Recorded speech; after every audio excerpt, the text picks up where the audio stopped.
is digital currency a chip? But first, what is digital currency? Digital currencies have no physical properties and are only available in digital or electronic form. It is also known as cybercash, digital money, electronic money, or electronic currency. The difference between digital currency and electronic currency in most bank accounts is that it never takes physical form.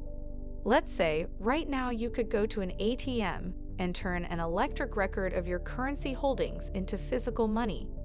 Digital currency, on the other hand, always remains on a computer network and is exchanged through digital means. The usefulness of digital currency is comparable to that of real money. They may be used to pay for both products and services. They are also forbidden in some online communities, such as gaming sites, gambling websites, and social networking sites. However, many people are wondering how these chips will further evolve, and if that will include them having to implant these chips on themselves to protect their money. Is this a sign of progress for humankind? The strength of a nation's currency is based on the strength of that nation's economy. This is the story of money, perhaps the end of money as we know it. Or is this the mark of the beast foretold in the Bible? And there's a religious argument around the mark of the beast, I'm the devil, etc., etc. So yeah, there's interesting groups out there who really don't like this concept. What are the different types of digital currency? Cryptocurrencies are digital currencies that use cryptography to secure and verify transactions in a network. Cryptography is also used to manage and control the creation of such currencies. Bitcoin and Ethereum are one of the most popular examples of cryptocurrencies. Depending on the jurisdiction, cryptocurrencies may or may not be regulated. Virtual currencies are uncontrolled digital currencies, governed by developers or a founding organization of numerous stakeholders. A specified network protocol can also regulate virtual currency algorithmically. A gaming network token, for example, is virtual money whose economics are established and controlled by developers. Another example of digital currency is the central bank digital currency, CBDC, which is a regulated digital currency issued by a country's central bank. Unlike most of the digital money people use daily today, it would be issued directly by a central bank. Traditional fiat currency can be supplemented or replaced by CBDC. A CBDC is fully digital, unlike fiat currency, which exists in physical and digital forms. And the new accounting is what we call blockchain. It means digital. It means having a almost perfect record of every single transaction that happens in the economy. The United Kingdom, Sweden, and Uruguay are considering launching digital versions of their national currencies. Today, I'm proud to say that under the UK's presidency is launching a set of public policy principles for retail central bank digital currencies, CBDCs. But before we continue, go ahead and click the subscribe and like buttons. It takes a lot to make these videos.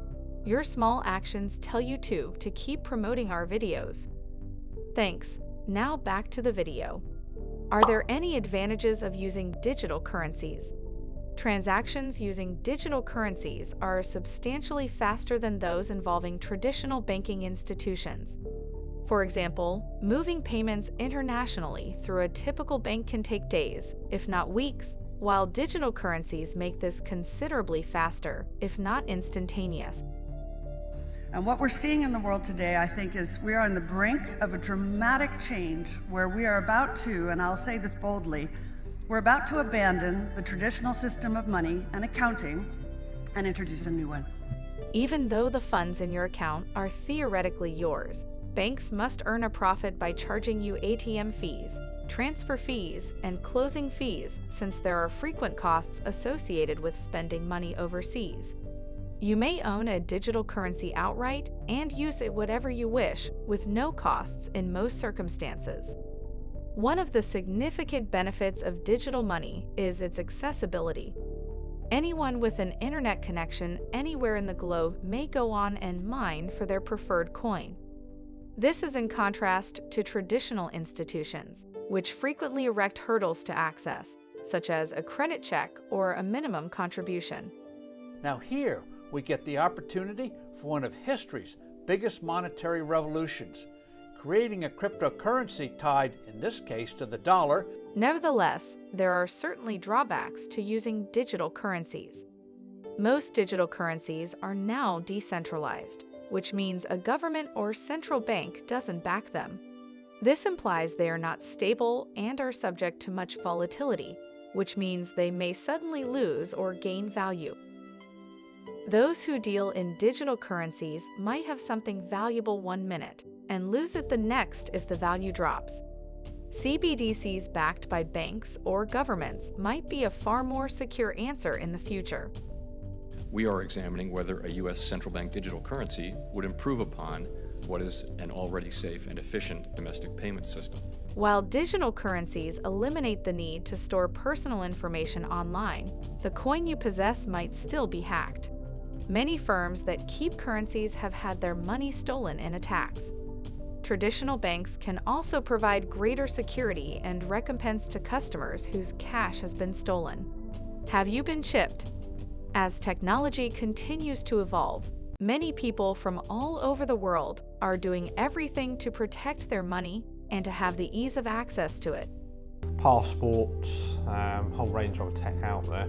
So you could in theory replace your keys, your wallet and your passport with a single chip in your hand. In fact, in 2014, a Dutch Bitcoin enthusiast had chips implanted in himself for a hassle-free way to use his Bitcoin.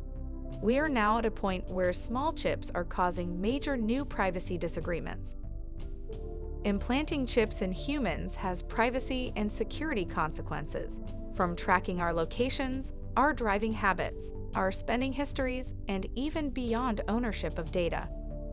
Theodora Lau, a financial technology expert, says that these implanted payment chips are just an extension of the Internet of Things.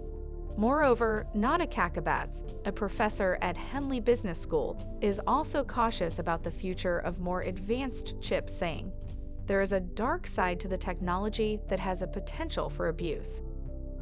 Implants are a very versatile technology that can be used for many different things. There is no doubt that as the years go by, implantation of chips will be the new normal. That serves as his keys, his ID, and his wallet. But your personal decision on receiving a chip implant may have more to do with your trust in your employer, your government, the technology company providing answers, or even your religious and political beliefs.